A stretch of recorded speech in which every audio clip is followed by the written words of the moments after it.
오늘 우리가 읽은 역대하 5장은 지금까지 쭉 기록한 성전 건축의 마무리, 대미를 장식하는 내용입니다. 솔로몬은 성전의 틀을 모리아산 오르난의 타작마당에 잡았습니다. 믿음의 조상 아브라함과 그의 아들 이삭의 절대 순종의 신앙이 흐르고 있는 모리아산에, 또 다윗의 회개와 하나님의 용서의 은혜가 넘쳐나고 있던 오르난의 타작마당에 성전의 틀을 잡았습니다. 이렇게 터 잡기가 끝나고 나서 그리고 성전 건물을 짓고 이후에 성전 안에 들어갈 기물들, 번제단, 바다와 물두멍, 금등대와 진설병, 떡상, 그리고 그릇들 하나하나까지 다 준비했습니다. 그런데 1절 말씀입니다. 솔로몬이 여호와의 전을 위하여 만든 모든 일을 마친지라. 이에 솔로몬이 그의 아버지 다윗이 드린 은과 금과 모든 기구를 가져다가 하나님의 전 곳간에 두었더라. 다윗이 성전 건축을 위해서 준비해 놓은 것들이 많이 있었고 성전 건축이 다 끝날 때까지 다 사용하지도 못했습니다. 자, 그런데 이 모든 것을 이제 빠짐없이 하나님의 전 곳간에 구별해서 보관합니다. 자, 이게 별것 아닌 것 같고 당연한 일처럼 보입니다. 자, 그러나 사실 이게 성경에 기록할 만큼 본이 되는 모습이었습니다. 왜냐하면 사실 솔로몬은 성전 건축이 끝나고 난 이후에 자기의 왕궁을 건축하려고 계획하고 있었습니다. 그래서 보통 사람들 같으면은 다윗이 준비해둔 그 은이나 금이나 똑같은 은과 금인데 여기서 남았으니 저기 쓰면 되겠다라고 생각을 했을 겁니다. 성전 건축하고 남아두었던 것 왕궁 건축에 쓸 수도 있겠지요. 하지만 솔로몬은 이건 원래 하나님께 드린 하나님의 것이니 하나님의 성전 곳간에다 보관해 두고 왕궁을 건축하는 것은 또 다른 것으로 해야 한다 하고 생각했던 겁니다.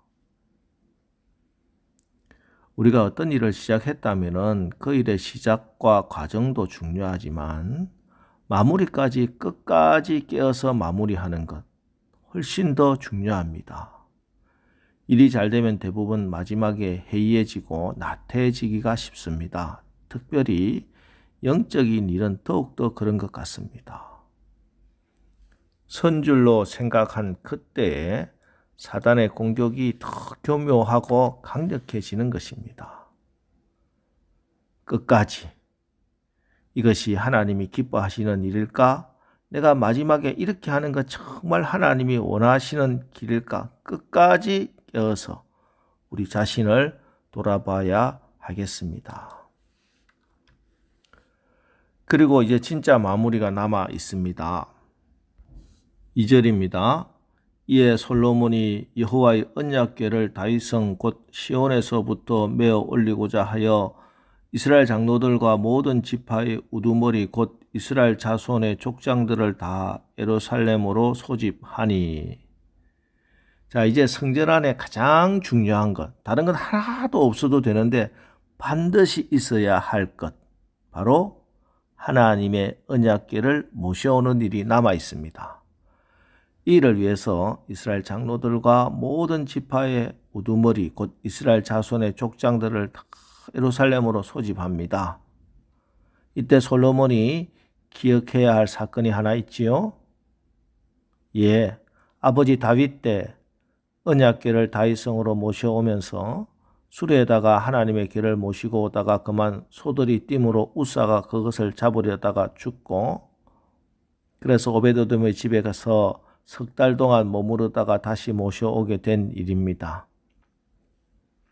그래서 오늘 솔로몬은 하나님의 궤를 모셔올 때 말씀대로 7절 제사장들이 여호와의 언약궤를 그 처소로 메어 들었으니 곧 본전 지성소 그룹들의 날개 아래라.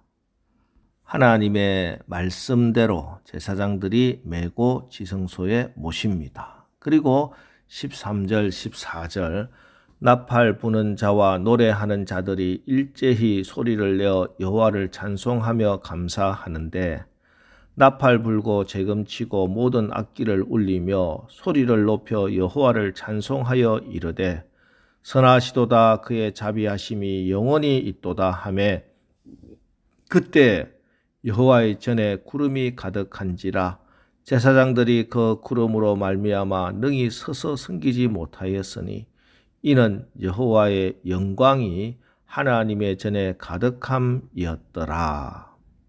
예. 지금까지 성전의 외양을 화려하게 만들고 성전 내부도 정말 아름답게 최상의 재료를 써서 단장해 두었습니다.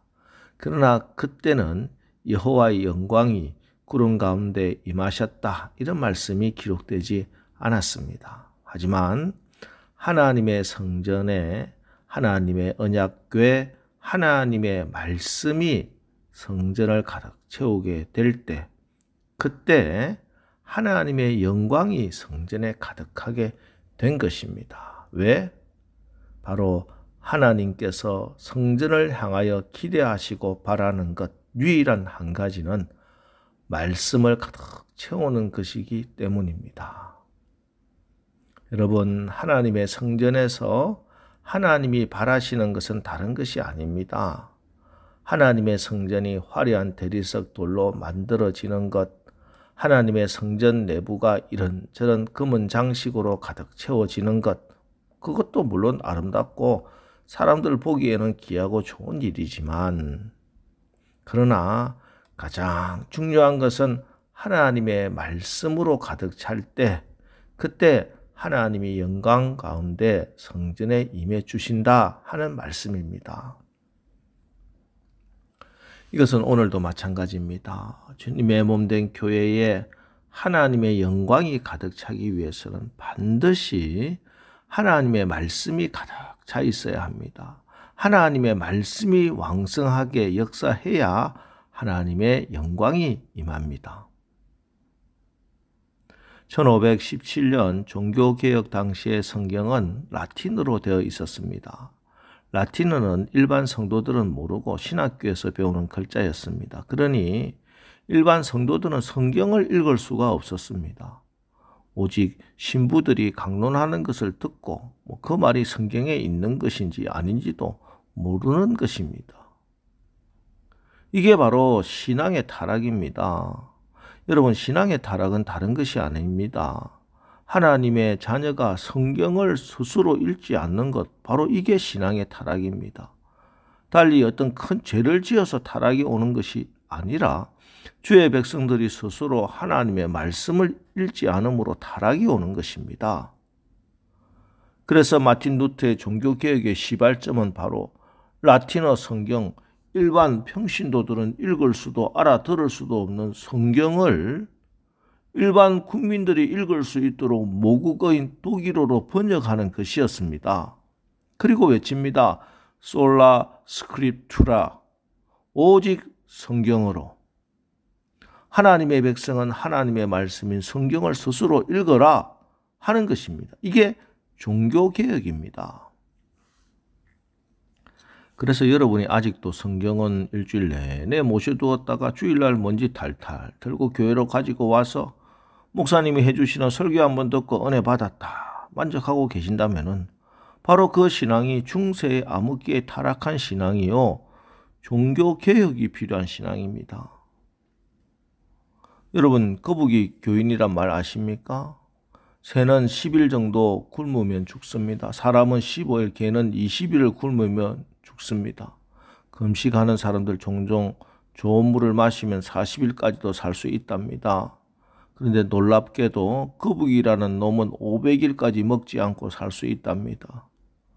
그래서 우리 성도들 중에 영혼의 양식인 성경 말씀을 먹지 않고 1년, 2년 용케 살아가는 사람들 일컬어 거북이 교인이다 라고 한답니다. 여러분, 우리는 거북이가 아닙니다. 하나님의 형상대로 지음받은 하나님의 자녀들입니다. 말씀에 굶지 맙시다.